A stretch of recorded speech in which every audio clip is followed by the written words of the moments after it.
gosh, hi. You clicked on my video? Really? This one? There's like a lot of stuff you could have watched. You chose this. Thanks. That's cool. Shout out to baby Jamie, who actually had this idea first. And I'm stealing it, because it's genius. He's a genius. Go watch his videos if you have not. Now you're going to hear my computer in the background probably. And that's because I don't want to go sit in my closet. It's not comfy in there. I tried that. I'm not going to do that again. Today we're going to read some Reddit stories. I've selected a few from a few different subreddits. Feel free to go off and do something else. That's what I usually do while watching YouTube. I'm usually playing Minecraft and watching YouTube. So this is my Minecraft world. It is modded. So I'll have the mod list somewhere in the description. And feel free to ask me questions about the mods. I'm not using a mod pack or anything. I just picked my own favorite mods because my computer can't handle a whole mod pack. This is so big, dude. And I like being really custom with it. I've got a mod for everything because I like doing everything. Yeah, today I'll be working on the interior of my library here. I'm going for a ski town vibe. I've got this big ass mountain and I want to put a ski resort on it. But we'll learn about that later. Today we're doing a library because I want to enchant stuff. How about we get started with some entitled people? This one is from Inner Tumbleweed 942. My entitled cousin ruined his life after a family reunion.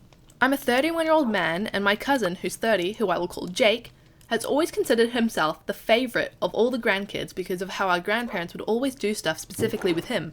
The real reason why they only spend time with him is because he lives 5 minutes from them, whereas the rest of us live in different states, me being the furthest at a 13-hour car ride. None of us know where this entitlement comes from. Even Jake's parents have called him out on his behaviour, but it doesn't change. So to the story. My grandma passed away 10 years ago, and my grandpa is getting up in age. He's 92, but he's still amazingly healthy despite it all. My dad, aunts, and uncles were having some discussions with him leading up to the summer family reunion regarding his future funeral costs, making sure that his will and insurance were up to date. We get to the reunion this past August, and all is going well until Jake starts to make a comment about how he's totally getting the house and grandpa's refurbished cars. My grandpa rebuilds old cars with my uncle, Jake's dad. We all ignore him, like usual, which seems to upset him, so he decides to prove it to us and asks Grandpa directly about the will. Grandpa gathers all 9 of the grandkids together and tells us that his major assets, house and cars, will be sold and divided equally among all of his grandkids. Jake lost his shit because, despite years of being told that he loves all of his grandchildren equally, he still believed he was the favourite and would therefore get almost everything from the inheritance. It got even worse when he realised that this included our step-cousin Erin, who's 25, who, despite being in the family since she was 12, wasn't even a real grandkid. This devolved into literally the entire family ganging up on Jake, hurling all kinds of insults at him for the things he said. The reason I'm writing about this now is that I just got off the phone with another one of my cousins an hour ago, who told me that Jake was arrested last night for trying to steal one of our grandpa's cars. But since he never once actually helped with those things, the idiot tried to steal one that didn't even work yet. So from what I've heard, Jake is currently sitting in a jail cell with his parents refusing to bail him out, and my grandpa has a meeting with his attorney on Thursday to remove Jake from the will. Just to clarify, Grandpa had discussed this in advance with all of his kids, my dad, aunts and uncles, and as everyone is well established in life, they were happy to let the money from the house and car sales go to the grandkids. Everyone will still be getting sentimental items too, of course. None of us know why or where Jake gets his ego from. He's a college graduate, had a great job working for a local mining company. His parents are honestly my favourite aunt and uncle to hang out with. He doesn't do drugs, and he's the kind of guy to nurse a single beer for an hour and call it a night. You what a doofus. My grandparents live in New Zealand, and I'm in Australia, and the cousins that live closest to them, they're always at the grandparents' house, and I reckon they're a bit entitled. I mean, we all talk about how one cousin is kind of a little shithead, so I'm very familiar with that idea. But despite that, Jake shouldn't expect everything in the will. That's ridiculous. And what an idiot to steal one of the cars. That's insane. Something is up with this guy. Cool, let's move on to another story. This is from Orbitron 843. My neighbour started charging a storage fee to release our packages. 2 weeks ago, a sign appeared in a lobby that said, "For security, all parcels will be accepted by Unit 3B concierge." That is my neighbour Dave, who was not a concierge. He bought an orange vest and a folding cart and parked them by his door like a checkpoint. The first time I go to pick up my box, he flips a clipboard and goes, "There's a $5 storage fee per package, cash only."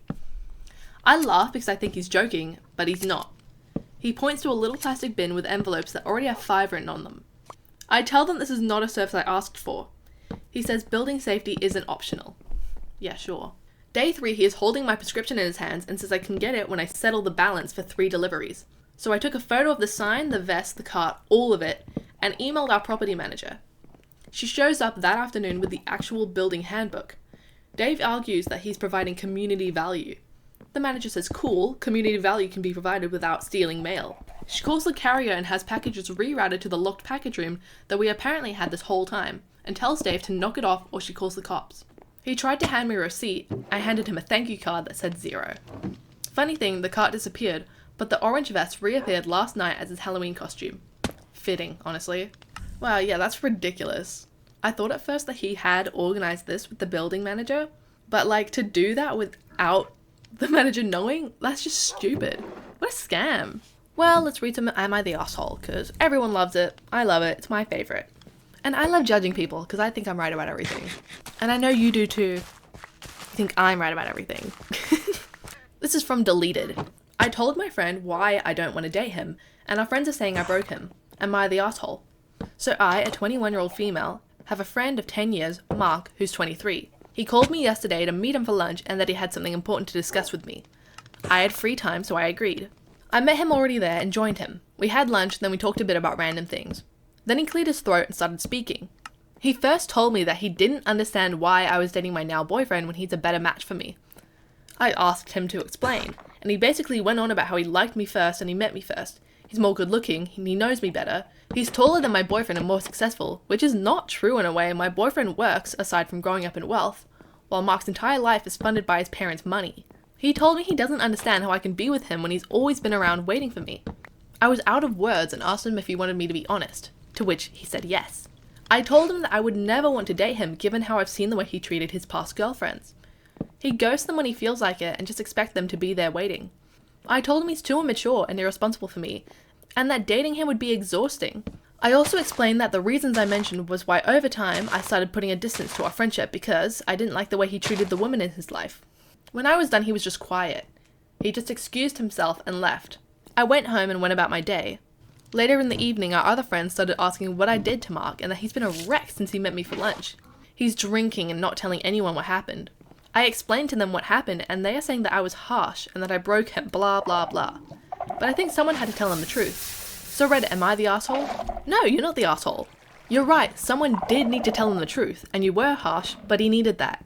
He needs to grow up. Unfortunately, there are a lot of men who are like this, but they need to learn that you can't treat women like that. And he's approaching this like a job interview, which is not what dating is. Even if he was, hypothetically, better than the boyfriend in every single way, it's not what it's about. I hope he takes this lesson and starts treating women nicely. Because everyone is deserving of love. Some people just need to change a bit and stop being an asshole. Well, next one. This is from December Natal. I got a woman fired at a company party. I, 21 female, work at a bar in a pretty big city that has an event space used for big parties and corporate hires. About a month ago, we had a big corporate networking party that I was bartending. The company holding the party had hired these 2 very lovely ladies in big, elaborate costumes to serve drinks. They had masks on, so were unable to speak. I was serving the bar and a few groups stood around when the ladies in costumes started to walk around, handing out glasses of champagne. There was a woman who was attending the event, probably around late 20s, early 30s, who for some reason started very loudly insulting the ladies in costumes, saying that they were strange and that it's embarrassing they're doing this when they're probably 40 with 2 kids at home. She then went as far as to try and pull one of the masks off the ladies, who had heard everything she said about them, and were obviously upset. I decided to go to the woman who was running the event and let her know what was going on. It turned out the woman was one of her employees, and she was absolutely furious. She quickly went and apologized to the ladies in costume. Fast forward to about a week later, and we got an email from the woman who ran the event, thanking us for everything and adding that the lady who was rude was no longer part of the company. I feel like I was pretty justified in saying what was going on, but I also know how hard the job market is right now, so am I the asshole? A couple of my co-workers suggested that I shouldn't have gotten involved in a situation that had nothing to do with me and to let the lovely costume ladies mention it themselves. Not the asshole! You didn't get her fired, she got herself fired by acting a fool at a company event. Don't be stupid at a company event and you won't get fired. I mean, that's like obvious. Like it's clear she was probably drunk. She might not have been. Either way, she's still being a dickhead. It's good that you stood up for these 2 ladies, especially since they couldn't talk through the masks. Yeah, not the asshole. Let's read another then. This is from Glittering Disc 5929. Am I the asshole for refusing to help my brother after his ex-girlfriend scammed him out of nearly half the equity of his house? I, 37 female, have an older brother, George, 45, who isn't an idiot, but he can be lazy. Definitely the type to rely on weaponized incompetence whenever women and girls are around. For example, he literally acted like he didn't know where our mum kept the paper plates in the house he lived in for nearly 20 years, just so that she'd get up, go into the kitchen, and make him his plate during the holidays, just 1 week post her bunion surgery. Side note, they both tried to passive-aggressively make me feel guilty for not offering to fix my adult brother's plate, so our mum wouldn't have to do it. At age 30, George was given a windfall from my grandfather's estate and used it as a down payment for a nice 5-bedroom house that is easily worth double now. During this time, he met Melinda, who's 50, and she was a nice lady. Smart, responsible, hardworking, sweet, and very organised. She came into the relationship with a steady job and was upfront about her lack of ability to have more children after complications from nearly losing her life giving birth to her daughter. George stated that he was okay with that, but whenever Melinda would bring up his hesitation regarding marriage, he'd say that he had complicated feelings about not being able to be a father if he chose to fully commit to her, and that he needed to process. Saying that since he was willing to look over her fertility issues because he loved her, that she needed to show her love by waiting for him. That line worked for 12 years. After Melinda moved in, George demanded that she pay half the bills and part of his mortgage in exchange for allowing Melinda's daughter to move in with her. At the time, Melinda had little options as her former landlord was raising the rent too high and she was helping pay for her sister's medical bills. Melinda and George justified this to everyone by saying that what she pays George was still cheaper in rent than her old place. I said nothing because it's not my relationship. 2 years ago, George was caught cheating and Melinda was furious and left. I don't know all the details, but she came back seeming to work things out. This didn't stop George from cheating, but Melinda shrugged and said that this was still a better deal so long as he kept it out of the house. Recently there was some type of damage to George's house and he needed people to come in and fix it, but he hated the labor of searching for a reliable contractor. It was taking time away from his job and hobbies to deal with them and the paperwork. Melinda offered to do it and he didn't question it. Whatever she gave, he signed, and in front of third-party witnesses. Melinda got George to sign paperwork stating that she was entitled to 45% of his house. Now she's dumped him and is demanding that George either sell his house or buy her out. George is trying to fight this, citing that he didn't fully understand what he was agreeing to, and he's found a lawyer willing to take this case, but his fees are expensive. George and our mum think that I should help, but I'm refusing. I don't see why I have to shell out thousands to save another grown man from his own lack of foresight, especially when there's a good chance he won't even win. I'm being called heartless and a bad sister, so I have to ask, am I the asshole? No! You're literally not involved. He's not entitled to your money. And he deserves it. That's on him for not reading the paperwork. Always read a contract you're signing. You never know what you're getting into. I love seeing men get their comeuppance. Melinda's so smart for that. Good for her. This one is from WeatherOld9925. Am I the asshole for telling my subordinate that he's not doing a good job? I've worked in my company for 10 years now, and I climbed up the ladder to a position of leadership, where older co-workers were surpassed in knowledge and working methods, because they just won't try anything new, or new ways of doing things. After my promotion, I began noticing the way one of my subordinates, one who's 25 years older than me, answered, treated, and replied to our clients. It was not a professional approach, and most of the answers given to our clients were not correct. Most of the times, our clients felt confused and were not having a good service provided to them. One day, I reached out to him via email in a constructive manner. I tried to present techniques to improve the way he deals with the clients and to improve his speech and knowledge of the products we distribute and sell. Having some extensive training in sales and customer relations myself, I tried to pass on some of that knowledge and techniques to him, so that in the end we can offer our clients the best services and information possible. Well, upon receiving that email with some guidelines and good customer relations practices, he printed it and literally went on a rant throughout the office and screaming to the CEO, Look what that guy did to me! The sheer disrespect! Look, how dare he tell me what to do and how to work and controlling what I do in my work! Look, this is unacceptable! I quit! He was on fire! Screaming and screaming, crying out I disrespected him and insulted him and telling everyone he was going to quit immediately. The next day I had a meeting with him, which was quite surreal, where he stated that I insulted him, disrespected him, and he can't accept that any company tells him how to do things. Meanwhile, after that whole shit show, I'm now seen as the bad guy for trying to give someone tools to improve in their job and do a good job myself. My own boss agrees with me, but the rest of the office looks at me differently. Am I the asshole for trying to improve my subordinate's work? Hello, this is insane! Oh my god, this guy's so childish, what the fuck? Running around the office with a printed out email being like, look at this! Oh, I'm gonna quit! Loser behavior. It's a completely normal email to get. God, all people are so weird. That's weird. That's just weird behavior. I'm like in shock. Because what the hell? No, you're not the asshole. Hello? And why does the whole office treat them differently? They should be treating the guy who was running around screaming differently. Maybe if Opie runs around the office being like with a video of the incident being like, look at this idiot ruining my reputation. Like, cause like, clearly that's what works on these people, the fuck. No, yeah, clearly he needed to be told all this stuff. If he's not gonna take the advice and he's gonna do this childish shit, he should quit. Or he should be fired actually, cause like, what the fuck?